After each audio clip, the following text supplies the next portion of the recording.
Hello everyone, Storm 101 here. Today we'll be taking a look into our spring 2020 forecast number 2. Now, we got a lot of things to talk about in this video. We're taking a look to some modeling, other people's forecasts, and my forecast. So let's not waste any more time and take a look into my forecast first. And the first forecast would be the temperature forecast here. And as you can see here, pretty much above average temperatures across the entire south and southwest, even along the west coast as well. Um, the factors into this here, there's could be a little bit of PDO going on up into uh, the northern Pacific. There's also some new information coming in, and it's those sea surface temperatures across the Atlantic Ocean and the Gulf of Mexico here that could contribute to change the forecast a little bit. And as you can, and we could probably see a southeast ridge in there, and that's one step for some severe weather issues here. And as you can also see, there's some slightly below average temperatures across the northern plains. They may be extended a little bit further to the east here, but at this point here, I think I'm comfortable where the slightly below average area would be. And then in between it, where there's no cover, there's equal chances. That means you can either see some slightly below average temperatures or slightly above average temperatures, and or you can say it's average, basically your average temperatures for some of these areas in here. For example, Wisconsin and Iowa, there are some of the examples there. And let's go ahead and move on to our precipitation forecast here. And as you can see here, there's a pretty good idea that there'll probably be some above average precipitation across portions of the southeast into the lower Ohio Valley. And you can see here, your slightly above average precipitation area extends all the way into the northeast here. And again, where there's no color, that's equal chances. And there's also another area slightly above average precipitation. This is where we could have a few systems coming by. They kind of die down a little bit, but as some of that cold air comes in behind it, it starts to gain strength somewhere in these areas in here, and that could contribute to uh, a lot of moisture getting pumped into this from by the warm front in the intensifying low pressure system, potentially. And as we kind of move to the south, the southwest here, slightly below average for pretty much the entire southwest area, and there's also an area below average uh, across portions of New Mexico, Arizona, and southern California. There, that even extends as far east as portions of eastern Texas there. And again, the models are in a pretty good agreement for precipitation across the eastern United States, and also for some below average not temperatures, precipitation across the west there. So it's looking to be pretty easy so far for forecasting by models, but even though the models have been doing terrible so far, but there is some factors into it that in, can change the forecast, kind of like this here. If you guys have seen the last one, which I kind of forgot to be honest with you, but anyways, let's go ahead and move on to the severe weather forecast. Now, I can tell you what the major change is. We now have two separate areas here for potential severe weather. The first area will be across the plains there, that'll be going on anywhere from southeastern Wyoming all the way down into through the western Nebraska, western Kansas, into western Oklahoma there, and even for a northern tip of Texas. That's area number one. Now, area number two, which is kind of across the Tennessee Valley, the Ohio Valley, and even portions of the southeast here, or the Mississippi Valley, the Arctic area there. And as you can see here, there's a above average area here for severe weather. That goes pretty much all of Kentucky, Tennessee, even for southern Ohio and Indiana, southern Illinois, eastern southeastern Missouri, northeastern Arkansas, northern Alabama, and for and for a slightly above average there surrounding anywhere from around Indianapolis, Columbus, southwest into around Shreveport or northern Illinois and eastern Texas here. Now, some of you guys are going to be thinking, why is there an above average severe weather area there? That's because if we kind of look back into the temperatures here, there's going to be some southeast ridging, and there's going to be some troughing going on here across the north. As those two get closer to each other, that's bad news for severe weather. We've seen something like this before on the last severe weather season, but this time it actually happened across Kansas, Missouri, Oklahoma, all the way up into Illinois there. They had some terrible flash flooding that led to some well above average precipitation here. As you can see here, where those two areas collide, there is some above average precipitation here. And for the severe weather, when you kind of put those things together, you got the moisture, you got the two air masses kind of pretty close to each other, and you get severe weather there. And it makes the atmosphere unstable, and you get some severe weather. And if we look into the overall forecast here, which I really like these, we're going to start from west to east here, like we always do. As you can see here in the blue area, that's comfortable. That means some nice temperatures, like 50s, 60s. Perhaps that's comfortable to me. For some of you guys, it might be a little bit different, but some comfortable temperatures, average precipitation for the most part. But overall, I think it'd be very comfortable up there. In this orange area here, which goes across Oregon, Nevada, Utah, Colorado, New Mexico, Arizona, and California, that's going to be some warm and dry conditions here. So more like summer-like temperatures there, in other words. If we kind of move across the north here, across portions of Montana and western North Dakota and northwestern South Dakota, that's where we can have a few systems that come by. They'll kind of die down a little bit in that area. In this purple area, that's a few systems. I'm not 100% sure what to put down in that area. I mean, it could be an average area. I just kind of ran out of ideas to what to name this area, so I named it a few systems here. I don't think it'd be wet at times, but it could be very close to average here in this purple area here. But a few systems could come by and then probably start to intensify a little bit here. The overall storm track here will be kind of going from Montana for this purple area, kind of the northern end of this wet area here, and then up to the northeast here. This red area here, that's severe weather, and same thing for this other area here, that's severe weather. This yellow area here across central Texas and southern Texas, that's for some warm temperatures, average precipitation for some of those areas there. And as we get to this dark green area here, that's some stormy conditions. That's where it could be hot, warm, and humid, kind of like summer-like, like I did all the way into Florida here, but it's going to be much warmer. So summer-like summer-like weather going on down in Florida and kind of on the east coast of Georgia and South Carolina. And in this green area here, that's going to be mainly going to be pretty wet here. More of average temperatures here. You'll have some rounds of systems will be going by there, and you're going to be getting a decent amount of rain. This blue area here across the north, that is some snow. Only early, I mean early, snow across the northeast here. That includes March. You probably see some snow up there across the northeast there. But as we kind of get into April and May, it's not. I don't think snow will be happening and around that time of year, but it's snow, only early snow to keep in mind there. But that's my forecast there. So overall, I think the most severe weather will be happening in these two areas in here, especially this area here needs to be watched for a little bit. But if you don't want to see the models and the reasoning on all that stuff, you can click off the video because we're going to be moving on into some models and other people's forecasts here.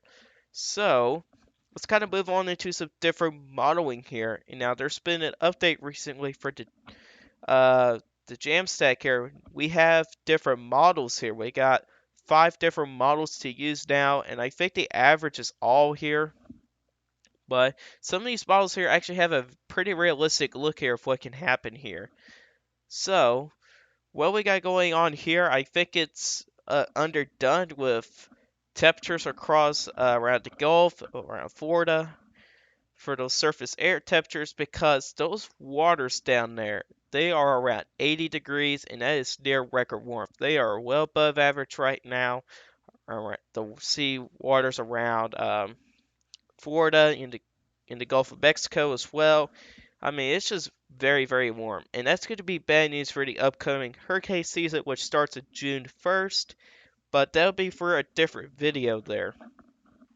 But you can also see there's some warmer temperatures showing all together across the desert southwest there. And there's also even a below average area across around the Great Lakes region, and pretty much most in the east there. But again, I think it should be warmer across the southeast there, but I do have some agreement that it could be a little bit cooler around the Great Lakes region and the northern areas, which is very hard to see. There's a very, very light shade of blue there, and that's about zero point 0.3 degrees Celsius below average there. But if we look into the sea surface temperatures, as you can see here, it's actually kind of warm here around around the Gulf of Mexico, around Cuba, and pretty much the Atlantic there.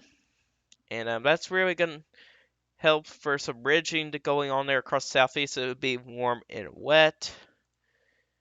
And precipitation here.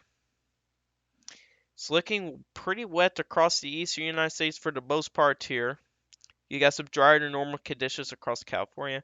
But if we look at the models separately here, you can see some above average precipitation across the northern plains, right, Great Lakes, and the Ohio Valley. F2, pretty similar, but I think this has a little bit more realistic look precipitation-wise, at least for the east. This really gives you an idea that the Gulf of Mexico will be wide open for a good chunk of the spring season. Here's a different model here, a little bit more realistic on that. And again, the west there, just very dry. And here's another model there. I think that's probably the most realistic model there. And if we kind of look into surface air temperatures, I think that should be some, well, it's more average temperatures there across the central northern plains and portions of the east. Kind of similar to that model. This model here has got some colder air around the Great Lakes, the Ohio Valley there in the upper Midwest. And I think this model here is overdoing it with the cold air. It's because March is looking to be at least for the beginning of March here across the east, looking to be a very cold start. So yeah, on that one. If we look into the CFS here, month by month here, we'll start off with March here. You got below average temperatures across the east, even across the plains there. As we move into April, there's some cold air still sticking around across the plains there. You got some warmer than average temperatures across southeast, which kind of gives a little indication there's going to be some ridging there. And even across the west, there's some ridging there. And it seems like there's a little bit of ridging across the north. So that cold air looks like it's going to be stuck there. But in May, there's going to be some more uncertainties there, of course. And I haven't really seen the average there, the 3-month average. As you can see, I think the southwest, not the southwest, the southeast is a little bit too cool. Well, yeah. And I think it should be a little bit warmer. Same thing for the west, the desert southwest, and I think the northeast is a little bit too warm, in my opinion. But if we look into the precipitations, which is actually pretty realistic from what the other models showing overall, it's very wet across the southeast here. That kind of gives you indication that the Gulf of Mexico here is going to be wide open. And we'll also see here, you can also see a little bit of a storm track here. You can see your storm track kind of starts up here. Let me make this a little bit bigger. So your storm track kind of starts up here, and kind of following on the precipitation here, where the low pressure system could potentially go, kind of follows along something like this here. Pretty much is your storm track here for low pressure systems here. And for this area here, for an example, if we have a low pressure system here, which will make this a little bit smaller, you got a trailing cold front coming in here. You also got a nice warm front here, and this could be a little bit of a deepening low pressure system here. And you definitely got moisture in place here. There's probably some higher K values there, and you got some shear. And then kind of looking to the temperatures and kind of the same time frame, you got some cold air in place. So this kind of gives me indication that this low pressure here could be deepening somewhere around Iowa, Missouri, Illinois, Nebraska, and Kansas here. Because when you kind of have negative trough, the low pressure system can get stronger, which this means here the severe weather chances increases here. And again, with those two air masses here, you got a little bit of ridging kind of going on here in the southeast here, a little bit of ridging in here, and I think it's a little overdone up into Canada, but you also have some troughing here, and you know it has that look of a negative tilt trough here. So in between those areas here, your best chance of severe weather will more than likely kind of be in these areas in here, because eventually this low pressure system would be starting to move a little bit more to the east. So something really to watch here. And that's from the models here. Let's take a look into some other people's forecasts here. We're going to begin with the climate prediction center here. So here's March here. I highly agree with their forecast here for March here. But this is going to be for a different video, but may as well kind of give it to you guys here. Below average here, and a little bit warmer across the southwest here. I highly agree with that, and also highly agree with this one right here as well. You can see some below average precipitation across the Great Lakes region, Midwest, and even across the west here. And even some above average precipitation across the southeast. And I think I cannot scroll down. Oh yeah, that's right, because I'm on the screen. Now, I agree with this one here as well here. I think this is a little bit underdone here with the below average temperatures here, but you can also tell here with the equal chances region, it kind of bows out something like this, a little bit like a bowling ball here. You got some bridging going on here across the southeast here, and these two areas here will be battling each other. And what this is going to create is some severe weather across these areas right in here. I think this is a little overdone here across around Utah and with temperature wise in Colorado. I do agree overall with this forecast here for the temperatures, precipitation. I also do agree with this one here as well. A little better check mark there. Below average precipitation across the desert southwest and even to the west coast. Meanwhile, for above average precipitation, kind of goes along around Montana, Wyoming, and there's a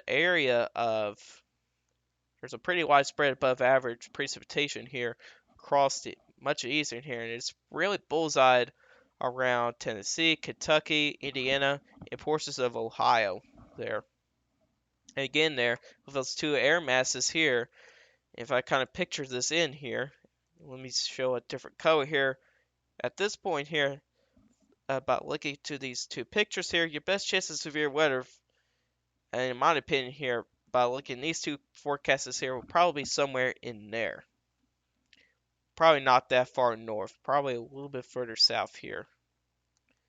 Yeah, more like that here. So overall, I do agree with the SPC forecast here, which they'll update their forecast, I believe, at the end of this month here. Not 100% sure. Now, this is the new Farmer's Almanac here, and I disagree with this forecast here. And I do agree with the desert southwest here, slow warm up here. Average precipitation, I think that'd be below average precipitation here, actually. Cool, gray, showery here. Kind of disagree with that. Kind of disagree here. I'm kind of changed my mind there because I didn't see average precipitation here, but I kind of disagree with this area here. I agree this area here I agree with this area here. Oh, wait a minute. I am looking onto the wrong one. Whoops. Hmm. Wait a minute. Hold on. What was I looking to here? Because it said 2019 on it, right? And I don't know. Yeah, I don't know how in the world I got that picture. Let me see here. Okay. My bad, guys. Slow warm up here. Dry. I knew there was something wrong here. I agree there. Cool to warm, average precipitation. I agree with that area here. I agree with this area here. Cool and stormy here. I think that'd be a little bit warmer. Same thing here. Disagree here. And I don't know about that area that much here. So, overall, I kind of disagree with the Farmer's Almanac forecast here. The new Farmer's Almanac here. We also do have the old Farmer's Almanac forecast here. But we do not have a map here. But I'm going to mention something here from the old Farmer's Almanac here. Now, this is the severe weather type here. So, they do not have a map out yet, I believe. Or I've looked for it pretty hard for it, but I haven't really found it.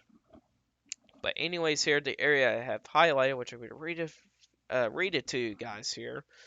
Unfortunately, we're anticipating near to above normal severe weather activity early in the spring storm season, with the greatest threats in the southeast and Ohio Valley in March, and from Colorado to North Dakota in April.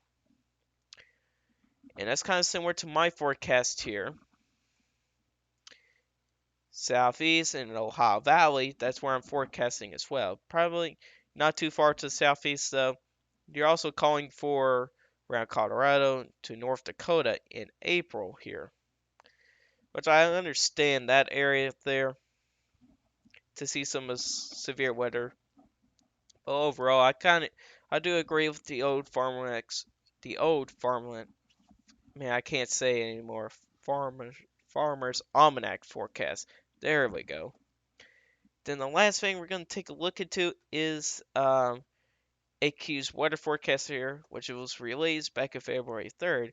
Now, for some reason, on their website here, they do not have it on here anymore. So, what I'm guessing here is they probably changing the forecast about the time I'm making this video here, which I'll probably try to find it. Maybe on the next video, I'll probably mention about it. But as you can see here, they got severe storms for a pretty good chunk here, probably around the Tennessee Valley, the lower Ohio Valley, and pretty much almost the entire of Gulf Coast states here, or the southeast there. They also have some late severe storms here, and they're warm and dry conditions. I do agree with this area, and this area. I agree with that area here. Probably, yeah, chilly start here. I agree. Dry and hot. I agree there. Probably a little bit further to the west though, but overall I agree. Rain and snow, that's going to be a little bit questionable here. And I agree with this area here as well. So overall, AQ weather, I agree with your forecast here. But anyways, guys, this is all I got for you guys today. Hopefully you guys enjoyed this spring 2020 forecast here. If you all did like this forecast, hit that like button. If you really do like my channel, hit the subscribe button, hit that bell notification so you never miss an upload. If you all guys got questions about this, you can put a comment section down below. I will answer your guys' questions. I'll see you guys in the next video. Goodbye.